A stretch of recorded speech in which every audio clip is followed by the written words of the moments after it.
नमस्कार दोस्तों, कविता Yadav YouTube channel पर आप सभी का स्वागत है। संपूर्ण हिंदी विषय की तैयारी को आगे बढ़ाते हुए आज की क्लास में हम करेंगे DSSB TGT PGT हिंदी की परीक्षाओं को ध्यान में रखते हुए DSSB हिंदी के 50 PYQ यानी कि DSSB के अंतर्गत TGT PGT परीक्षाओं में पूछे गए पिछले सालों के 50 प्रश्नों को हम करने की कोशिश करेंगे, क्योंकि आप सभी को पता है जिस भी परीक्षा की हम तैयारी करते हैं तो उनके पिछले सालों के प्रश्नों को करने से हमें काफ़ी मदद मिलती है। वही प्रश्न कहीं ना कहीं किसी प्रकार से घुमा फिरा कर हमारे सामने आ जाते हैं और उनसे हमें जो है बहुत ही अधिक हेल्प मिलती है। तो सभी परीक्षाओं के लिए ये जो क्लास रहेगी मददगार साबित होगी, चाहे किसी भी स्टेट में TGT PGT परीक्षा हो या NTA NET की परीक्षा हो। तो ज़्यादा टाइम वेस्ट न करते हुए शुरुआत कर लेते हैं। प्रश्न नंबर 1, सितारे हिंद किसकी उपाधि थी? यानी सितारे हिंद उपाधि किस लेखक को मिली हुई थी, किस जो है विद्वान को मिली हुई थी, ये आपको बताना है। तो सितारे हिंद की जो उपाधि है वो आप सभी को पता है, राजा शिव प्रसाद जी को मिली हुई थी। तो राजा शिव प्रसाद जी जो है इन्होंने क्या काम किया था? इन्होंने जो है ब्रिटिश सरकार द्वारा इनको ये उपाधि दी गई थी और इन्होंने जो है उर्दू व अंग्रेजी भाषा के बीच देवनागरी लिपि को प्रसिद्ध किया था। जो हिंदी की देवनागरी लिपि है उनको बढ़ावा दिया था इन्होंने, एक तरह से कहा जाए तो। जहाँ पर जो है अंग्रेजी व उर्दू भाषा का जब अधिक प्रचलन था और उस समय जो है इन्होंने अपनी देवनागरी लिपि पर ध्यान देते हुए उस लिपि को जो है इन दोनों भाषाओं के बीच में प्रसिद्ध किया था। इन्होंने जो है देवनागरी लिपि पर काम किया था, ये आप बता सकते हो। और दूसरा जो है, अगर ये पूछ लिया जाए ये कहाँ के रहने वाले थे, तो ये कहाँ के रहने वाले थे? बनारस के रहने वाले थे, ये आपको ध्यान रखना है। बढ़ते हैं आगे, क्योंकि एक प्रश्नों से आपको कई सारे तथ्य क्लियर हो जाएंगे, तो इसलिए हमें पिछले सालों के प्रश्नों को करना बहुत ही ज़रूरी होगा। तो देख लेते हैं अगला जो प्रश्न है हमारा, प्रश्न नंबर 2, भारत भारती के रचयिता कौन थे? यानी भारत भारती रचना किस लेखक थी? केशवदास, भूषण, मैथिली शरण गुप्त और भिखारी दास। आप सभी को पता है मैथिली शरण गुप्त की 1912 की रचना है भारत भारती। बढ़ते हैं आगे, अगला जो हमारा प्रश्न है, राम कैसो जस अध उरध गगन है, ये जो पंक्ति है ये किस लेखक द्वारा लिखी गई है? सेनापति, अगरदास, तुलसीदास या मतीराम? ये जो पंक्ति है ये किसकी है? आप सभी को पता है ये ब्रज भाषा में लिखी गई पंक्ति सेनापति की है, जो कि जो है रीतिकाल में एक प्रकृति सुप्रसिद्ध कवि रहे हैं, प्रकृति के सेनापति जी। बढ़ते हैं आगे, अगला जो हमारा प्रश्न है, हिंदी भाषा की लिपि भारतीय संविधान में किसे स्वीकार किया गया? यानी कि ये थोड़ा टाइपिंग मिस्टेक है भाई। हिंदी भाषा की लिपि भारतीय संविधान में किसे स्वीकार किया गया? हिंदी भाषा की लिपि भारतीय संविधान में आप सभी को पता है देवनागरी लिपि जो है हिंदी भाषा की लिपि रही है। कौन से अनुच्छेद में? 343(1) में जो है इसे स्वीकार किया गया। बढ़ते हैं आगे, अगला जो हमारा प्रश्न है, प्रश्न संख्या 5, जयशंकर प्रसाद की पहली कहानी कौन सी है? तो जयशंकर प्रसाद की पहली कहानी पूछी हुई है, तो जो जयशंकर प्रसाद की पहली कहानी मधुआ, ग्राम, गुंडा या शालवती, ये सभी कहानी जयशंकर प्रसाद जी की है। लेकिन जो ग्राम कहानी है जयशंकर प्रसाद की पहली कहानी मानी जाती है, और जो ये ग्राम कहानी है 1912 में जो है इंदु पत्रिका में जो प्रकाशित हुई थी, ये भी आपको ध्यान रखना है। अगर ये पूछ लिया जाए जयशंकर प्रसाद की ग्राम कहानी जो जयशंकर प्रसाद की प्रथम कहानी मानी जाती है किस पत्रिका में प्रकाशित हुई? तो इंदु में, ये आपको ध्यान रखना है। बढ़ते हैं आगे, अगला जो हमारा प्रश्न है, मीराबाई को किसकी शिष्या कहा जाता है? तो यानी मीराबाई के गुरु का नाम पूछा हुआ है, तो आप सभी को पता है रैदास जी मीराबाई के गुरु रहे हैं। अगला प्रश्न हम देख लेते हैं, थोड़ा जल्दी करेंगे क्योंकि भाई प्रश्नों की संख्या अधिक है, इसलिए वीडियो जो है लंबी हो जाएगी। तो थोड़ा हम कम एक्सप्लेनेशन के साथ जल्दी करेंगे, क्योंकि व्याख्या सहित और विद एक्सप्लेनेशन के साथ हमारी एक सीरीज चली हुई है जिसमें हिंदी साहित्य के जो इम्पोर्टेंट तथ्य है, जो पिछली परीक्षाओं में पूछे जा चुके प्रश्न हैं, उनको हम बिल्कुल विद एक्सप्लेनेशन के साथ करते हुए धीरे धीरे आगे बढ़ रही है। जिस भी बच्चे ने पिछली क्लासेस जो है व्याख्या सहित प्रश्नों की नहीं देखी है, हिंदी के महत्वपूर्ण प्रश्नों की सीरीज़ को नहीं देखा है, तो आप पीछे प्लेलिस्ट में जा कर के उस सीरीज़ को देख सकते हो या पीछे की वीडियो में जा कर के देख सकते हो। लगभग 500 प्लस प्रश्नों को हमने कर लिया है। आपकी परीक्षा की दृष्टि से भी काफ़ी मददगार रहेंगे। तो देख लेते हैं नंबर प्रश्न संख्या 7। अमीर खुसरो ने हिंदी के लिए कौन सा शब्द प्रयुक्त किया है? तो अमीर खुसरो ने हिंदी के लिए जो शब्द प्रयुक्त किया है वो किया है हिंदवी। और अमीर खुसरो का अगर जन्म पूछ लिया जाए तो 1253। बढ़ते हैं आगे। अगला जो हमारा प्रश्न है, कौन सा एक उपन्यास पूरी तरह किसान जीवन पर केंद्रित है? यानी ये सभी उपन्यास जो है प्रेमचंद जी के हैं और पूरी तरह जो किसान जीवन पर केंद्रित जो है। निर्मला में भी वैसे किसान का थोड़ा बहुत दिखाया है और कर्म भूमि, गोदान, सेवा सदन में भी इनमें थोड़ा थोड़ा किसानों की चर्चा की है। लेकिन पूरी तरह अगर बात करें हमें तो प्रेमाश्रय जो उपन्यास है मुंशी प्रेमचंद जी का, उसमें जो है मुंशी प्रेमचंद जी का ये जो है प्रथम किसान संबंधी जो उपन्यास किसान जीवन पर केंद्रित उपन्यास माना जाता है इनका, मुंशी प्रेमचंद जी का। और अगर इसका जो समय की सन की बात करें तो 1922 आपको ध्यान रखना है। और इन सभी का जो सन है, क्योंकि मुंशी प्रेमचंद जी के जितने भी जो उपन्यास प्रकाशित हुए इनका प्रकाशन वर्ष कहीं ना कहीं पिछली परीक्षाओं में पूछा जाता है। कभी किसी का पूछ लेते, कभी किसी का। तो आपका सभी को ध्यान होना चाहिए कौन सा जो उपन्यास कब प्रकाशित हुआ था। मुंशी प्रेमचंद जी के सभी जो उपन्यासों का प्रकाशन वर्ष याद रखना है। जैसे कि प्रेमाश्रय जो है 1922, सेवा सदन 1918 और कर्म भूमि और निर्मला, ये आपको बताना है कमेंट बॉक्स में, मैं नहीं बताऊंगी क्योंकि हम पहले बार बार इनको कर चुके हैं। बढ़ते हैं आगे। अगला जो प्रश्न हमारा प्रश्न संख्या 9। भारतेंदु की रचनाओं का संग्रह किस नाम से है? तो भारतेंदु की रचनाओं का संग्रह आपको किस नाम से देखने को मिलता है? तो ये आपको बताना है। तो सही आंसर हो जाएगा भारतेंदु ग्रंथावली। बढ़ते हैं आगे। प्रश्न संख्या हमारा 10। रामायण में किस भाषा का प्रयोग किया गया था? तो रामायण वाल्मीकि द्वारा रचित रचना, उसमें कौन सी भाषा में लिखी गई थी? वो है संस्कृत भाषा की, आपको सभी को पता है। बढ़ते हैं आगे। अगला जो हमारा प्रश्न है, हिंदी का पहला नाटक किसे माना जाता है? तो हिंदी का पहला नाटक जो है देवमाया प्रपंच, शकुंतला, प्रबोध चंद्रोदय या आनंद रघुनानंद। आनंद रघुनानंद जो नाटक रहा है वो हिंदी का प्रथम नाटक माना जाता है। और जो ये नाटक है ये किसके द्वारा लिखा गया ये भी आपको बताना है। तो ये विश्वनाथ सिंह द्वारा लिखा गया। कई नाम से विश्वनाथ जी के कई नाम के लेखक होते हैं। तो कोई विश्वनाथ त्रिपाठी, कोई विश्वनाथ सिंह। तो ये विश्वनाथ सिंह है भाई, ये आपको ध्यान रखना है, कंफ्यूज नहीं होना है। पढ़ते हैं आगे। अगला जो हमारा प्रश्न है प्रश्न संख्या 12। शुक्ल जी के अनुसार हमीर रासों के रचनाकार कौन है?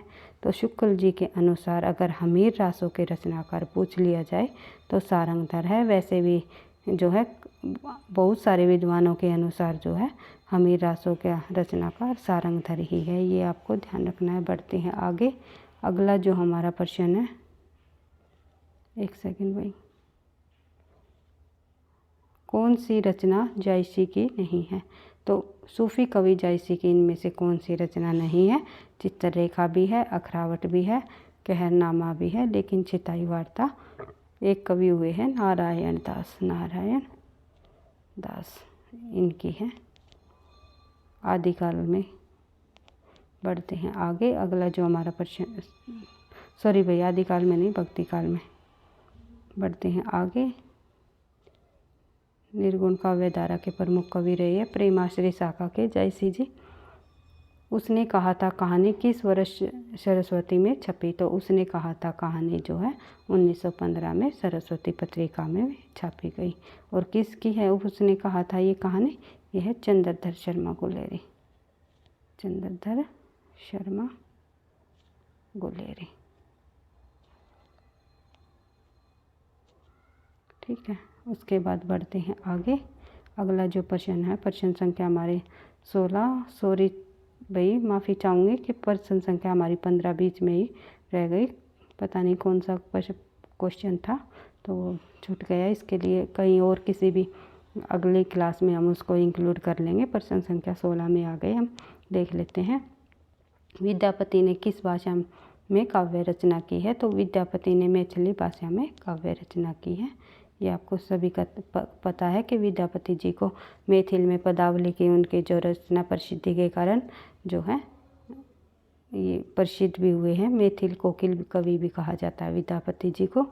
प्रेम वाटिका के रचनाकार कौन माने जाते हैं? तो प्रेम वाटिका के रत्नाकर रसखान, मीराबाई या विद्यापति?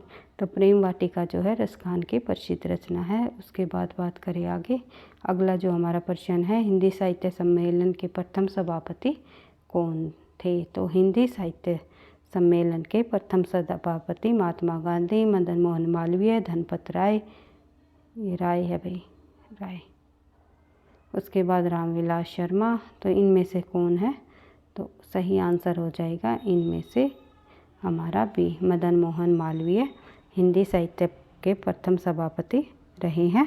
और ये मदन मोहन मालवीय की अगर हम बात करें तो 10 अक्टूबर 2010 को जो है वाराणसी में ये सम्मेलन हुआ था, तब ये प्रथम सभापति बने थे। कब हुआ था? 10, अगर ये पूछ लिया जाए तो हिंदी साहित्य सम्मेलन की स्थापना कब हुई? तो 10 अक्टूबर और अक्टूबर समझ सकते हो भाई आप, ऐसे लिखा नहीं जाता, तो 1910 ईस्वी में। और कहाँ पर? वाराणसी। ये आपको ध्यान रखना है। बढ़ते हैं अगले प्रश्न की तरफ। भाव विलास किसकी रचना है? तो भाव विलास जो रचना है वो किस लेखक की है? ये आपको पता ही है, प्रसिद्ध रचना है भाव विलास। किसकी? देव कवि की। रीतिकाल के अंतर्गत रीतिबद्ध कवियों में प्रमुख कवि रहे हैं देव जी। उसके बाद अगला जो हमारा प्रश्न है, यह पंक्ति किस कवि की प्रस्तुति में कही गई? चाह के रंग में भीजो हियो, बिछुरे मिले प्रीतम, शांति न माने। जो ये पंक्ति है ये किस कवि की प्रस्तुति में कही गई, ये आपको बताना है। तो ये है घनानंद जी से संबंधित। बढ़ते हैं आगे, अगला जो हमारा प्रश्न है, जिन्होंने घनानंद जी ने सुजान हित की रचना की थी। उसके और भी अन्य बहुत सारे तथ्य है भाई, हम प्रश्नों को थोड़ा जल्दी करेंगे, इसलिए अधिक डिटेल में नहीं करेंगे, क्योंकि मैंने आपको बताया भी है हमारी जो सीरीज़ चली हुई है हिंदी साहित्य के व्याख्या सहित प्रश्नों की, उसमें हम बिल्कुल एक एक तथ्यों को डिटेल से करते हैं। तो अगला जो हमारा प्रश्न है देख लेते हैं, प्रतिभोज निबंध किसका है? तो प्रतिभोज निबंध जो है गुलाब राय का है। उसके बाद बात करें आगे, कला का जोखिम निबंध संग्रह किसका है? तो कला का जोखिम निबंध संग्रह जो रहा है वो आपको बताना है। तो इसका सही आंसर हो जाएगा हमारा निर्मल वर्मा। कला का जोखिम निबंध जो है निर्मल वर्मा जी का है। उसके बाद शुद्ध कविता की खोज 1966 की रचना किसकी है? तो शुद्ध कविता की खोज जो है रामधारी सिंह दिनकर जी की है। उसके बाद देख लेते हैं अगला प्रश्न, संतों ने नारी के किस रूप की निंदा की? तो आप सभी को पता है संत कवियों ने जो है नारी की कामनी रूप की निंदा की है। उसके बाद अगला जो प्रश्न हमारा, रामचरितमानस की रचना का आरंभ किस क्षेत्र में हुआ? तो रामचरितमानस की रचना का जब आरंभ अगर ये पूछ लिया जाए किस क्षेत्र में हुआ, तो हुआ अयोध्या में। और अवधी भाषा की प्रसिद्ध रचना है तुलसीदास जी की। उसके बाद बात करें आगे, प्रश्न संख्या हमारी 26, जायसी को महाकवि के रूप में आलोचक ने प्रतिष्ठित किया। किस आलोचक ने प्रतिष्ठित किया कि जयसी को महाकवि के रूप में? ये आपको बताना है। तो सही आंसर हो जाएगा हमारा आचार्य रामचंद्र शुक्ल जी ने। उसके बाद बात करें आगे, 200 वैष्णव की वार्ता रचनाकार है। 200 वैष्णव की वार्ता के रचनाकार कौन रहे हैं, ये आपको बताना है। तो गोकुलनाथ ने 200 वैष्णव की वार्ता जो है अपने पिता विठलनाथ के शिष्यों के जीवन वृत्त के आधार पर लिखी है। उसके 252 के वैष्णव की वार्ता। उसके बाद दादू की रचनाओं का संग्रह हरड़े वाणी नाम से किन्होंने किया, तो दादू की रचनाओं का जो संग्रह है हरडे नाम से संत दास और जगन्नाथ दास ने किया। उसके बाद अगला प्रश्न हम देख लेते हैं, पंक्ति से संबंधित है। सुरतीय नर्तीय सब चाहती अस होई, जो ये पंक्ति है ये किस रचनाकार की है, ये आपको बताना है। तो सही आंसर हो जाएगा तुलसीदास जी की रचना है, पंक्ति रही है ये। अगला जो हमारा प्रश्न है, गोद लिए हुलसी फिरे तुलसी सो सूत होए, पंक्ति किस लेखक की है। जो ये पंक्ति है आपको लगेगा ये तुलसीदास जी की है, लेकिन ये तुलसीदास जी की नहीं है, ये जो है रहीम की पंक्ति है, प्रसिद्ध पंक्ति है रहीम की। बढ़ते हैं आगे। अगला जो प्रश्न है हमारा, सुजान किस प्रेम आख्यान काव्य का नायक है। तो निम्नलिखित में से सुजान जो है वो चित्रावली का नायक है। उस्मान की रचना है चित्रावली, और चित्रावली का जो नायक है वो सुजान है, और नायिका चित्रावली सूफी रचना रही है। बढ़ते हैं आगे। अगला जो हमारा प्रश्न है, राधावल्लभी संप्रदाय के प्रवर्तक कौन रहे हैं। तो राधावल्लभी संप्रदाय के प्रवर्तक इनमें से कौन रहे हैं। तो हित हरिवंश राय जी जो है राधावल्लभ संप्रदाय के प्रवर्तक रहे हैं। सनक संप्रदाय को कहा जाता है, सनक संप्रदाय को और अन्य किस नाम से भी जाना जाता है, वो है द्वैतवाद नाम से। बढ़ते हैं आगे। अगला जो हमारा प्रश्न है, प्रश्न संख्या 34, सूफी कवियों की मुख्य भाषा बताइए। तो सूफी कवियों की मुख्य भाषा क्या रही है, ये रही है अवधी। सूफी कवियों की मुख्य भाषा अवधी रही है, क्योंकि अवधी भाषा में जो है सूफी कवियों ने रचनाएं की थी, अधिकतर रचनाएं उन्होंने अवधी भाषा में की है। और अगर ये पूछ लिया जाए राम काव्य की जो मुख्य भाषा कौन सी रही है, तो वो रही है अवधी, क्योंकि रामचरितमानस जो महाकाव्य की रचना की गई तुलसीदास जी ने, तो वो संपूर्ण राम काव्य की मुख्य भाषा बन गई। तो अवधी भाषा मानी जाती है राम काव्य की जो प्रमुख भाषा। अगर ये पूछ लिया जाए कृष्ण काव्य धारा की प्रमुख भाषा कौन सी रही है, वो रही है ब्रज भाषा। अगर ये पूछ लिया जाए संपूर्ण भक्ति काल की प्रमुख भाषा कौन सी रही है, तो पूरे के पूरे भक्ति काल की जो प्रमुख भाषा रही मानी जाती है वो ब्रज भाषा को माना जाता है। बढ़ते हैं आगे। अगला जो हमारा प्रश्न है, क्योंकि तो सूरदास जी ने जो है एक प्रसिद्ध कवि रहे हैं, सूरदास जी के जो सूर सागर सूर साहित्य लहरी जो रचनाएं ब्रज भाषा में की थी, उन्हीं को आधार मानकर बताया गया है कि। बढ़ते हैं आगे। अगला जो हमारा प्रश्न है, प्रश्न संख्या 35, अगर ये हम कह सकते हैं कि ब्रज और अवधी भाषा दोनों भाषाओं में जो है पूरा का पूरा भक्ति काल रचा गया। उसके बाद देख लेते हैं भक्तमाल के रचयिता कौन रहे हैं। तो भक्तमाल के जो रचयिता रहे हैं वे रहे हैं नाभादास जी।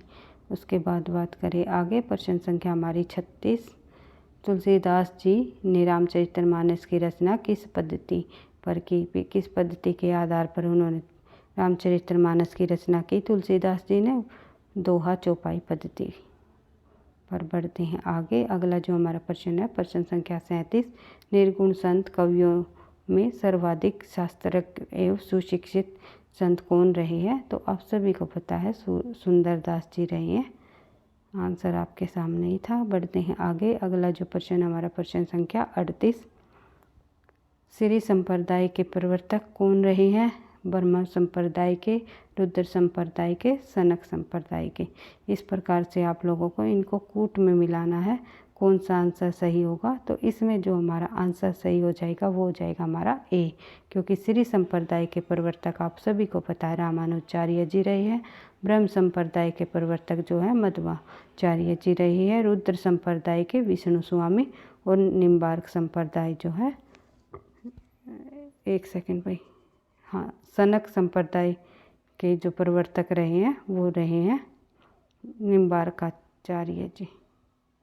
इस प्रकार से आपको ध्यान रखना है। बढ़ते हैं आगे। अगला जो हमारा प्रश्न है, प्रश्न संख्या 39, रीझी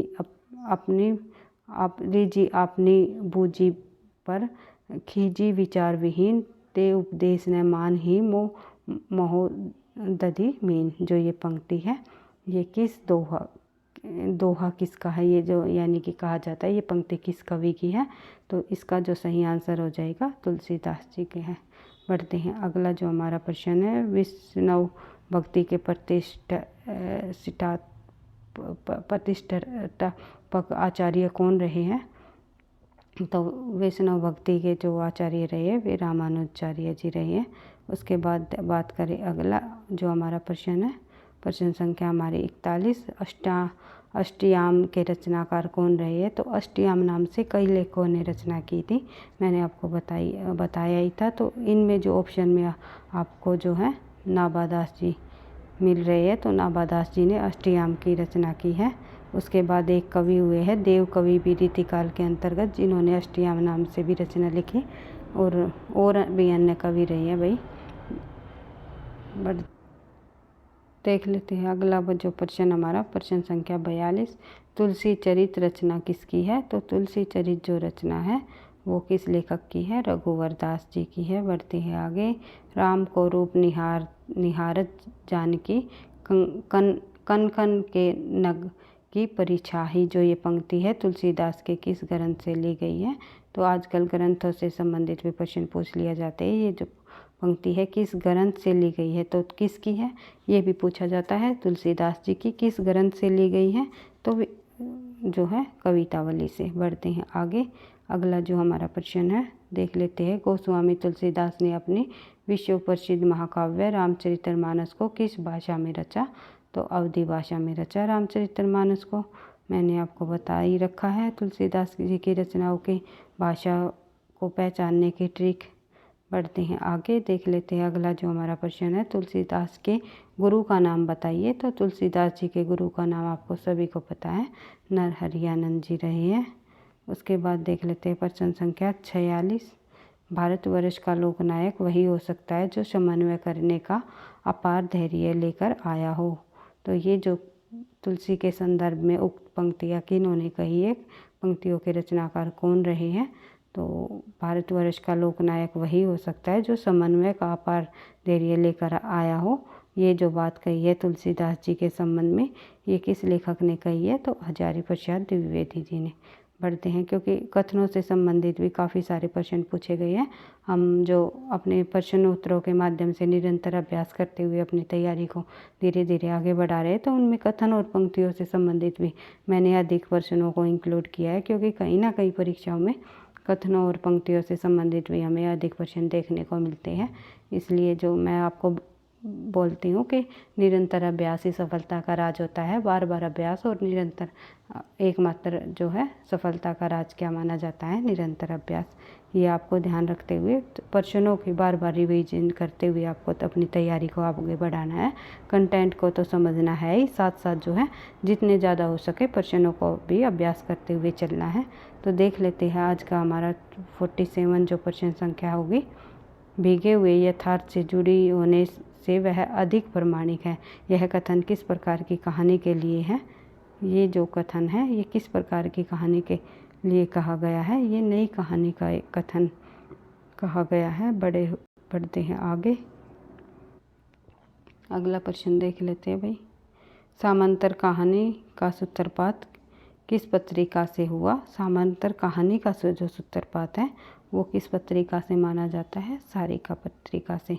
मोहन राकेश जी जो है सारिका पत्रिका से संबंधित रहे हैं, और भी अन्य कई कवि रहे हैं। बढ़ते हैं, कमलेश्वर जी ने भी सारिका पत्रिका का संपादन किया था, तो कई कवियों ने किया था। तो देख लेते हैं अगला जो हमारा प्रश्न है, प्रश्न संख्या सचेतन कहानी के प्रवर्तक कौन रहे हैं, तो सचेतन कहानी के प्रवर्तक जो है महीप सिंह रहे हैं। उसके बाद देख लेते हैं अगला जो प्रश्न हमारा, प्रश्न संख्या 50, कमलेश्वर किस कहानी पत्रिका के संपादक माने जाते हैं, तो कमलेश्वर जो है किस कहानी पत्रिका के संपादक माने जाते हैं, तो इसका जो सही आंसर हो जाएगा हमारा वो हो जाएगा सारिका।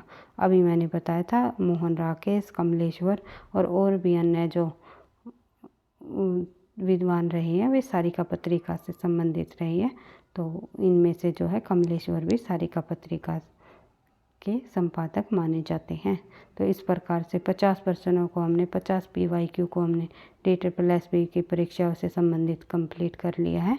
इसी प्रकार से जो है अधिक से अधिक प्रश्नों के अभ्यास के साथ हम धीरे धीरे हिंदी साहित्य से संबंधित अपनी तैयारी को हर रोज़ आगे बढ़ा रहे हैं। तो परीक्षा तक हमारी अधिक से अधिक प्रश्नों के रिवीजन के साथ हम तैयारी को जो है आगे बढ़ाएंगे। तो ये नहीं है ये केवल DSSB में ही के लिए ही काम आएंगे, और भी अन्य किसी भी स्टेट में TGT PGT परीक्षाएं होने जा रही हो या फिर NTA NET की परीक्षा हो, तो सभी के लिए ये काफ़ी इम्पोर्टेंट तथ्य है। तो कम समय में अधिक प्रश्नों को और अधिक तथ्यों को करते हुए हम जो है धीरे धीरे अपनी तैयारी को आगे बढ़ाते हैं। वीडियो पसंद आई तो आप लाइक करना, क्योंकि आपके एक लाइक और कमेंट से ही मुझे नेक्स्ट क्लास बनाने का और अधिक मोटिवेशन मिलता है। और दोस्तों के साथ शेयर करना, चैनल पर पहली बार हो तो सब्सक्राइब कर लेना ताकि नोटिफिकेशन आपको समय पर मिलता रहे। पढ़ते रहना, आगे बढ़ते रहना। थैंक यू, धन्यवाद।